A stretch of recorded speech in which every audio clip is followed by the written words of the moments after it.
हासिलों की तरकस में जीतने का वो तीर जिंदा रखो, हासिलों की तरकस में जीतने का वो तीर जिंदा रखो। हार जाओ अगर जीवन में कुछ भी तो फिर भी जीतने की उम्मीद जिंदा रखो। वेलकम टू बायोलॉजी पाठशाला। Today's class is dedicated 12th class student और आज की पाठशाला में हम बात करेंगे सेट नंबर 6 की। आज का मोटिवेशन मैसेज हमने पहले आपको दे दिया है, थोड़ा इंटरनल मोटिवेशन को और बूस्टर करने के लिए। अगर हम आज की पाठशाला की बात करें तो आज की पाठशाला का जो टॉपिक है वो देख लीजिए।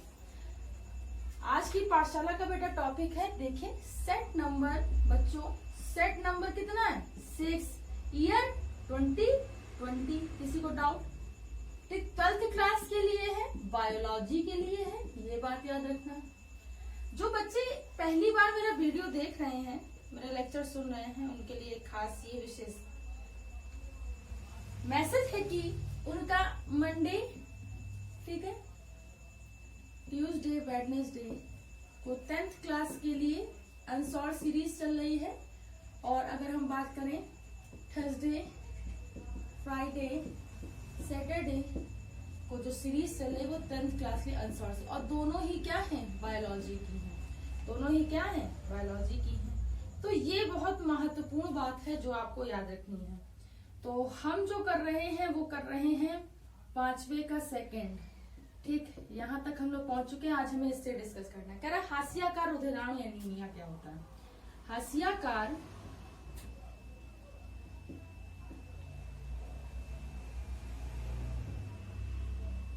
रुधिराणु एनीमिया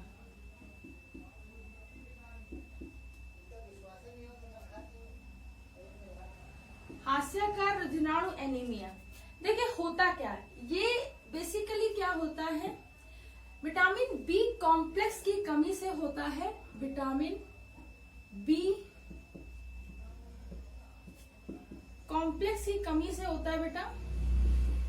और इसकी सबसे बड़ी विशेषता ये है कि जब विटामिन बी कॉम्प्लेक्स की कमी होती है तो एनीमिया रोग हो जाता है। इसमें आयरन की बहुत ज्यादा कमी हो जाती है, आयरन की बहुत ज्यादा कमी हो जाती है बेटा। जब आयरन की कमी होती है तो शरीर में भूख नहीं लगती है, भूख की कमी हो जाती है, भूख की कमी हो जाती है, भूख की क्या कहते हैं, कमी हो जाती है। जब आयरन की कमी हो जाती है, भूख की कमी हो जाती है, तो होता क्या है कि जो इसमें हीमोग्लोबिन होता है, हीमोग्लोबिन एचबी की मात्रा, इसे हम ऐसे लिखते हैं, देखिए बहुत अच्छे से समझा रहे हैं। हीमोग्लोबिन की मात्रा भी क्या हो जाती है, कम। हीमोग्लोबिन की मात्रा भी बेटा कम हो जाती है, कम हो जाती है। जब बेटा हीमोग्लोबिन की मात्रा कम हो जाती है तो रक्त की भी मात्रा कम हो जाती है। क्या हो जाती है, रक्त की भी मात्रा कम हो जाती है। जब शरीर में रक्त की मात्रा कम हो जाती है तो इसी को बोलते हैं हाशियाकार रुधिराणु एनीमिया। अब ये हाशियाकार रुधिराणु एनीमिया का मतलब क्या होता है, हाशियाकार रुधिराणु एनीमिया का मतलब क्या होता है कि इसमें जो लिम्फोसाइट्स होते हैं बेटा, एनीमिया, इसमें जो बेटा लिम्फोसाइट्स होते हैं बच्चों, वो हाशियाकार, एक हसिया के आकार के होते हैं। जो रुधिराणु होते हैं हसिया के आकार के होते हैं, इसीलिए इसे हाशियाकार एनीमिया भी कहते हैं। ठीक, बात समझ में आ रही? तो ये इसके कुछ इंपॉर्टेंट फैक्ट हैं। और दूसरी सबसे ज्यादा जो महत्वपूर्ण बात है वो ये है कि जब हाशियाकार रुधिराणु एनीमिया होता है तो हीमोग्लोबिन की कमी हो जाती है, भूख की कमी हो जाती है, रक्त की मात्रा में कमी हो जाती है। इसी को हाशियाकार रुधिराणु एनीमिया कहते हैं। और इसमें क्या होता है कि ऑक्सीजन की मात्रा का परिवहन नहीं हो पाता है, ऑक्सीजन की मात्रा का परिवहन नहीं होता है। जब ऑक्सीजन की मात्रा का परिवहन ही नहीं होता है तो विभिन्न प्रकार की सभी सेल्स, सभी प्रकार की कोशिकाएं धीरे धीरे सभी प्रकार की कोशिकाएं कार्य नहीं कर पाती हैं, सुचारू रूप से इनकी कार्य की नहीं हो पाती है, सुचारू रूप से इनकी कार्य की नहीं हो पाती है। जब इनकी कार्य की नहीं हो पाती है बेटा, जब इनकी कार्य की नहीं हो पाती तो धीरे धीरे सभी कोशिकाएं मृत होने लगती हैं, नष्ट होने लगती हैं और जीव शरीर को काफी कमजोरी महसूस होती है, जीव शरीर को काफी कमजोरी महसूस होती है। क्या होती है? कमजोरी महसूस होती है। इसी को बोलते हैं, ठीक है, हास्याकार रुधिराणु एनीमिया। अब इसके लिए करना क्या चाहिए? अगर हम इसके उपचार बताएं, देखिए 3 नंबर में आया तो आपको लिखना भी तो बढ़िया पड़ेगा, है ना। इसमें आप हेडिंग के रूप में लिखेंगे जो हमने पॉइंट्स बताए। हेडिंग में बताएंगे कि आयरन की कमी हो जाती है, इसमें रक्त में एनीमिया हो जाता है तो आयरन की कमी, एक एक 2-2 लाइन में बताना है। उपचार में क्या करें तो देखिए, रोग प्रतिरोधक क्षमता बढ़ाने वाले आहार को ले, क्षमता को बढ़ाने वाले आहार को ले। भोजन में पोषक तत्वों की मात्रा पर्याप्त रूप से होनी चाहिए, भोजन में पोषक तत्वों की मात्रा पर्याप्त रूप में होनी चाहिए, पर्याप्त मात्रा में होनी चाहिए। और एक संतुलित आहार लें, संतुलित एवं संपूर्ण आहार लें तो एनीमिया से बचा जा सकता है बेटा। क्या किया जा सकता है? बचा जा सकता है। तो ये कुछ महत्वपूर्ण पॉइंट हैं और इन्हीं महत्वपूर्ण पॉइंट को आपको समझ करके कार्य करना है। 1 मिनट रुकिए।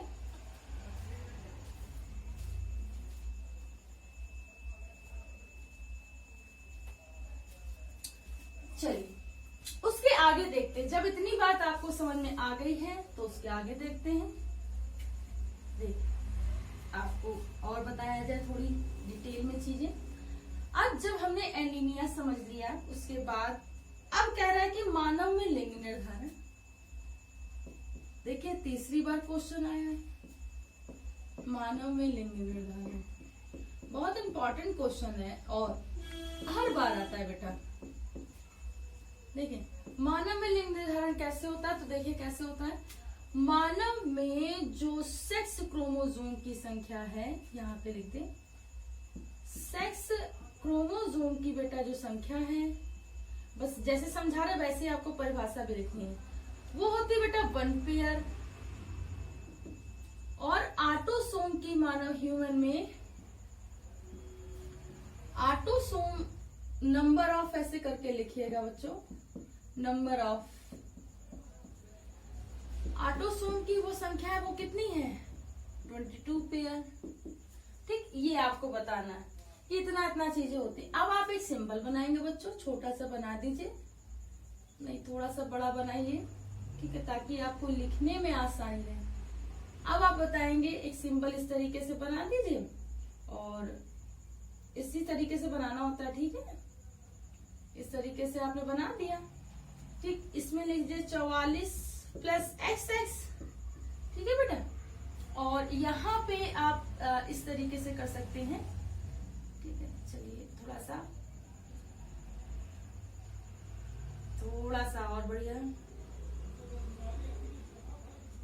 चलिए अब ये क्या करेंगे आप, इस तरीके से ये आपने लिया और इससे किया और ये ठीक, ये बन गया।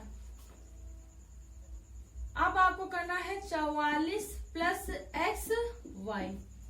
बेटा अब आप बताएंगे कि मेल में क्रोमोसोम XY के रूप में तथा फीमेल में क्रोमोसोम XX के रूप में प्रदर्शित होते हैं। क्या होते हैं? प्रदर्शित होते हैं। फिर इसी सिंबल को बेटा आप ऐसे लिख दोगे 44 + XX, 44 + XY, इसे लिख देंगे। अब आपको सिंपल तरीके से करना है। मान लीजिए आप बैंक गए और आपको क्या करना है, इस क्रॉस को करने का तरीका बता रहे, कैसे करोगे। ये आप हो, ये आपका फ्रेंड है और आप दोनों बैंक गए, तो आप लोग क्या करना है, सबसे पहले आप जब जाते हैं बैंक तो आपको पहले पासबुक में एंट्री करानी होती है, फिर उसके बाद आप पैसे निकालते हैं। तो दोनों लोग गए। सबसे पहले आपका पहला फ्रेंड गया और उसने क्या किया, पासबुक में एंट्री करा ली फटाफट। तो 44 प्लस एक्स एक्स। फिर ये गया, क्या किया इसने, पैसे निकाल लिए। तो क्या होगा, 44 प्लस एक्स वाई। अब इसके दोस्त की बारी है, क्या मैं भी ये करूंगा, या आसान है। इसने किया 44 प्लस एक्स एक्स, फिर इसने इसके साथ कर दिया, तो कितना होगा, 44 प्लस एक्स वाई। बात समझ में आ गई। अब हमें क्या मिल गए, कुछ कैरेक्टर मिल गए। देखिए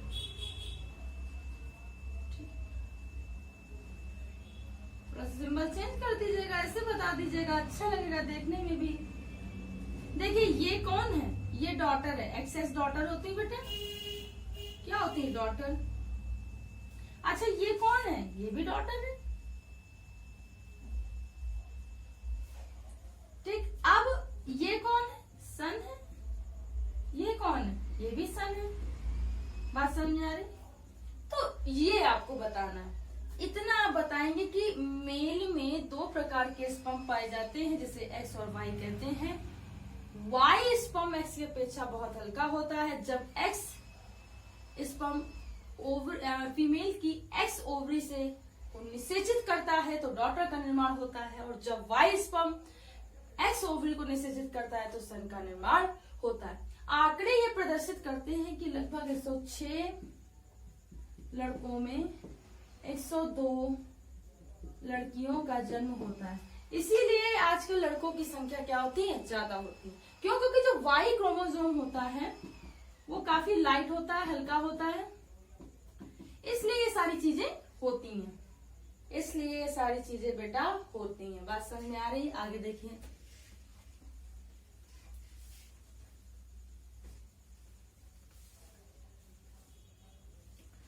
जब हमने ये समझ लिया कि हस्याकार रुधिराणु एनीमिया क्या होता है, ये समझ लिया कि मानव मनन निर्धारण की प्रक्रिया क्या होती है, तब हमें ये समझना चाहिए कि ट्रांसजेनिक जंतु क्या होते हैं। बहुत सारे। देखिए किसी भी जीव का ऐसे लिखिए, किसी भी जंतु का। अब कौन कौन सी परिभाषा लिखेंगे, देखिए जीन खंड, डीएनए केंद्रक को निकाल कर किसी दूसरे प्रकार के जंतु में, किसी दूसरे प्रकार के जंतु में प्रत्यारोपित करके बनाया गया जंतु ट्रांसजेनिक जंतु कहलाता है। ट्रांसजेनिक जंतु कहलाता है। इसका प्रयोग सबसे अधिक आज जैव प्रौद्योगिकी में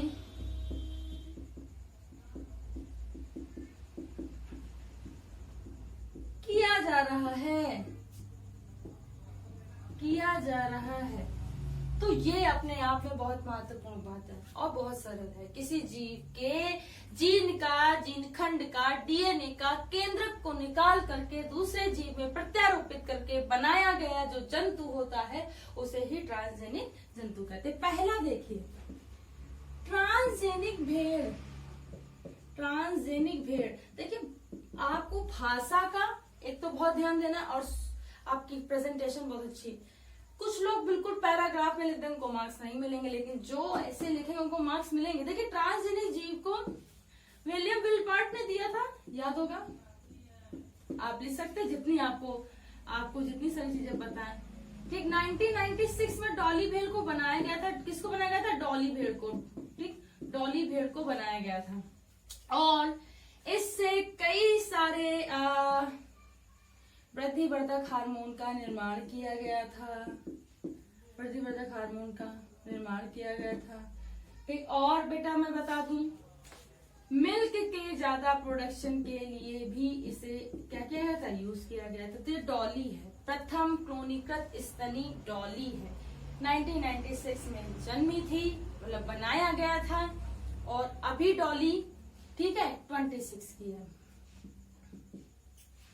आगे देखो, अब कह रहा है कि उसके बाद अगर हम कहें ट्रांसजेनिक बकरी की बात करते हैं, ठीक है, सब मिलेंगे, पूरी प्रजातियां हैं बेटा यहाँ पे, ठीक है, परेशान मत होना कोई भी। ट्रांसजेनिक बकरी, ट्रांसजेनिक जो बकरी है उन्हें मानव के ऐसे वृद्धिवर्धक हार्मोन देखिए बहुत ध्यान से समझिएगा। और ऊतक प्लाज्मिनोजन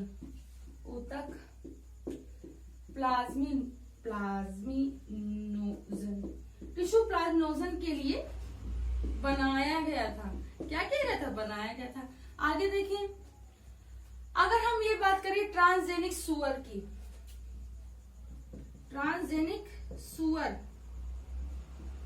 श्वान सुअर, ट्रांसजेनिक सुअर। अब ट्रांसजेनिक सुअर को वृद्धिवर्धक हार्मोन के लिए, देखिए ट्रांसजेनिक बकरी में एक और काम होता है, ब्लड क्लॉटिंग के लिए प्रोटीन भी बनाए जाते हैं। तो रक्त के जमने की दर वाले प्रोटीन भी बनाए जाते हैं। और यही सेम काम यहाँ पे भी होता है, वृद्धिवर्धक हार्मोन बनाए जाएंगे, प्रोटीन बनाए जाएंगे वृद्धिवर्धक, ठीक। इंसुलिन के उपचार में भी इसका बहुत ज्यादा यूज किया जाता है, तो इसलिए ट्रांसजेनिक सुअर का भी काम किया है। उसके बाद चौथा है ट्रांसजेनिक गायें। ट्रांसजेनिक जो गाय होती है उसका एक तो वृद्धिवर्धक हार्मोन के लिए यूज किया जाता है, मिल्क के लिए यूज किया जाता है, बात समझ में आ रही ना, और प्रोटीन के निर्माण के लिए भी इसका यूज किया जाता है, ठीक है। तो ये सारी चीजें आपको याद रखनी है बच्चों, तभी आप कर पाओगे ट्रांसजेनिक जीव। क्योंकि अगर आप ऐसे ही लिखोगे तो आपको मार्क्स नहीं मिलेंगे, और बिना लिखे तो मतलब नैया पार नहीं होती, अच्छे से मार्क्स ही नहीं मिलते हैं। तो ये आपको चीजें याद रखनी है। डॉली को याद रखिए, डॉली हम लोग की बहन है, ठीक है, और उसे हमें हमेशा याद रखना है, ठीक है। तो आज की पाठशाला में इतना ही। आई होप कि आज की पाठशाला आपको समझ में आई हो। अगर समझ में आई तो बेटा देर मत करिए, इसे अन्य बच्चों तक पहुंचाइए, अपने सारे मित्र लोग के साथ शेयर कीजिए। आप भी पढ़ाई करिए, उन्हें भी शेयर करके पढ़ाई करवाइए, और ज्यादा से ज्यादा बच्चों तक पहुंचाइए, ताकि आने वाली लेटेस्ट अपडेट आप तक पहुंच सके, आप एग्जाम की तैयारी बेहतरीन कर सके। इसी माध्यम से आप प्रत्येक दिन तैयारी करते रहिए। तो आज की पाठशाला में इतना ही। अगर कल की पाठशाला आपको देखनी हो तो इसे कंटिन्यू रखिएगा, stay continued. Thanks to all student to watch my Pathshala. Thanks again, प्रणाम।